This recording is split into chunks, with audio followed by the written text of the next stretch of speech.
Au Cameroun, Castel et Coca-Cola avaient une relation longue de plus de 50 ans, avant l'arrêt soudain du contrat d'embouteillage des produits Coca-Cola par Castel en juin 2022. Les consommateurs ont été surpris par cette annonce, mais quelles sont les raisons de cette rupture? Explorons les différentes hypothèses, les relations commerciales et les intérêts en jeu pour comprendre comment cette histoire s'est déroulée. Tout d'abord, il est important de comprendre qui sont les deux entreprises impliquées dans cette histoire. Coca-Cola est une entreprise américaine qui génère plus de 37 milliards de dollars de chiffre d'affaires et emploie plus de 80 000 personnes. L'Afrique représente son 8e marché sur 16. La compagnie possède plus de 200 marques et est présente dans tous les pays et territoires du monde.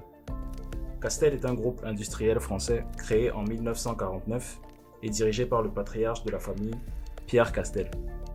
Le groupe emploie plus de 30 000 personnes et génère un chiffre d'affaires de plus de 5 milliards d'euros, dont plus de 80% est généré en Afrique.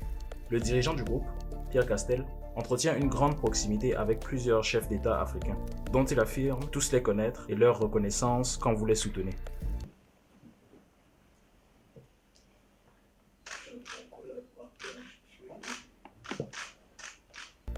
Avec plus de 20 producteurs et distributeurs sous son contrôle, Castel est l'un des plus gros acteurs de la distribution de boissons en Afrique. Le groupe est également présent dans de nombreux domaines sous différentes filiales très puissantes, entre autres la BGI et Somdia.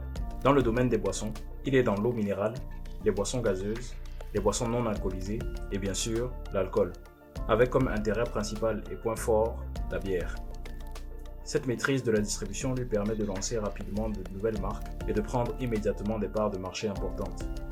En ce qui concerne les relations commerciales entre les deux entreprises, elles ont été affectées par les différentes acquisitions et partenariats qui ont eu lieu dans l'industrie des boissons dans la dernière décennie. En 2016, AB InBev a acheté SAB Miller, le deuxième brasseur de bière du monde à l'époque, le partenaire de distribution de Coca-Cola en Afrique de l'Est et avec qui Coca a créé la Coca-Cola Beverage Africa. Cette acquisition a entraîné une restructuration des activités tant chez Coca-Cola que chez Castel, car au cœur de ce rachat se trouve un accord particulier entre Castel et SAB Miller, un droit de rachat de Castel qui revient directement à AB InBev. Il faut savoir que le patriarche qui dirige Castel a 96 ans et que AB InBev avait déjà des intentions de rachat de Castel.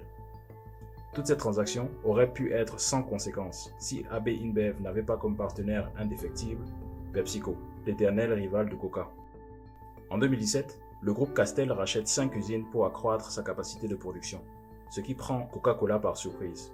Castel, en tant que gros distributeur indépendant et souhaitant le rester, réclame plus de flexibilité par rapport au coût de production et au prix de revente de ses produits Coca-Cola.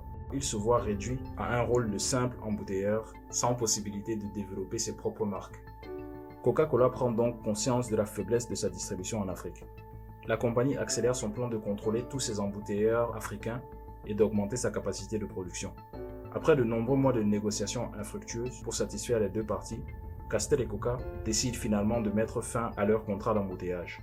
Les conséquences ne se font pas attendre pour les deux entreprises. Castel lance immédiatement sa propre marque de soda, appelée World Cola, dans plusieurs pays d'Afrique, avec une disponibilité quasi immédiate, due à sa force de distribution.